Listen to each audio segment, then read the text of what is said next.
माँ पर और पिता पर कुछ पंक्तियां आपके बीच निवेदित करता हूं। आप यहाँ जितने लोग बैठे हैं मुझे नहीं मालूम कि किनकी माँ जीवित हैं और किन्होंने माँ को खो दिया, पर मेरा व्यक्तिगत मत यह है कि जिनकी माँ जीवित हैं, जिनके पिता जीवित हैं, वो दुनिया के सबसे संपन्न लोग हैं, वो दुनिया के सबसे अमीर लोग हैं, वो दुनिया के सबसे धनाढ्य लोग हैं।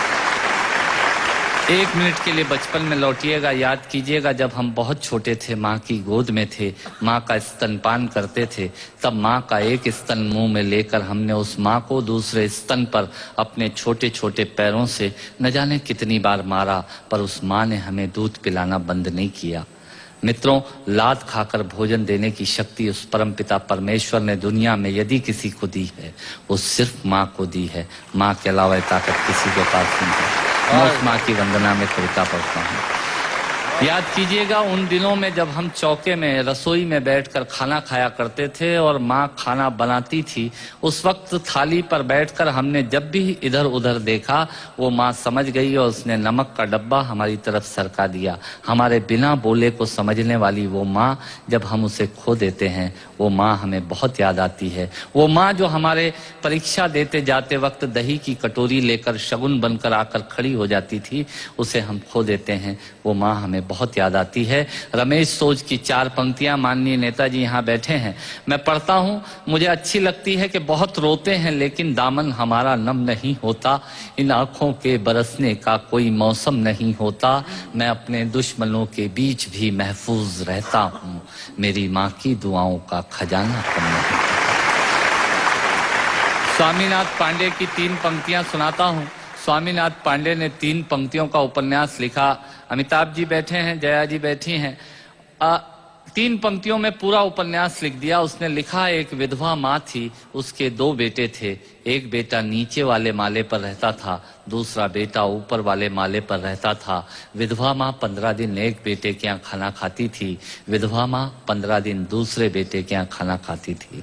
पर ये उस विधवा माँ का दुर्भाग्य था कि साल में जो महीने 31 दिनों के होते थे, उस एक दिन उस विधवा माँ को उपवास रखना पड़ता था।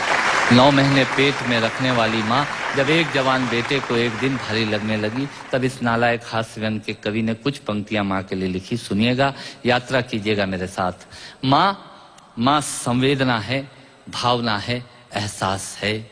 माँ संवेदना है, भावना है, एहसास है। माँ जीवन के फूलों में खुशबू का वास है। माँ रोते हुए बच्चे का खुशनुमा पलना है। माँ मरुथल में नदी या मीठा सा झरना है। माँ मरुथल में नदी या मीठा सा झरना है। माँ लोरी है, गीत है, प्यारी सी थाप है। माँ पूजा की थाली है, मंत्रों का जाप है। माँ आंखों का सिसकता हुआ किनारा है। माँ गालों पर पप्पी है, ममता की धारा है। माँ झुलसते दिनों में कोयल की बोली है। माँ मेहंदी है, कुमकुम है, सिंदूर है, रोली है।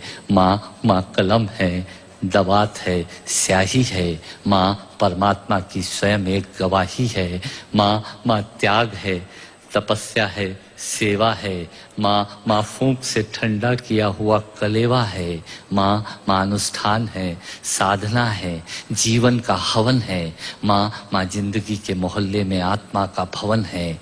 माँ चूड़ी वाले हाथों के मजबूत कंधों का नाम है। माँ काशी है, काबा है और चारों धाम है। माँ चिंता है, याद है, हिचकी है। माँ बच्चे की चोट पर सिसकी है।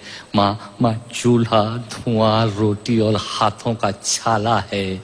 माँ जिंदगी की कड़वाहट में अमृत का प्याला है। माँ पृथ्वी है, जगत है, धूरी है।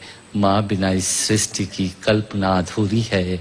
तो माँ की ये कथा अनादि है, ये अध्याय नहीं है, और माँ का जीवन में कोई पर्याय नहीं, और माँ का जीवन में कोई पर्याय नहीं है। तो माँ का महत्व दुनिया में कम हो नहीं सकता, और माँ जैसा दुनिया में कुछ हो नहीं सकता। माँ जैसा दुनिया में कुछ हो नहीं सकता। तो मैं कविता की ये पंक्तियां माँ के नाम करता हूँ। मैं दुनिया की सब माताओं को प्रणाम करता हूँ।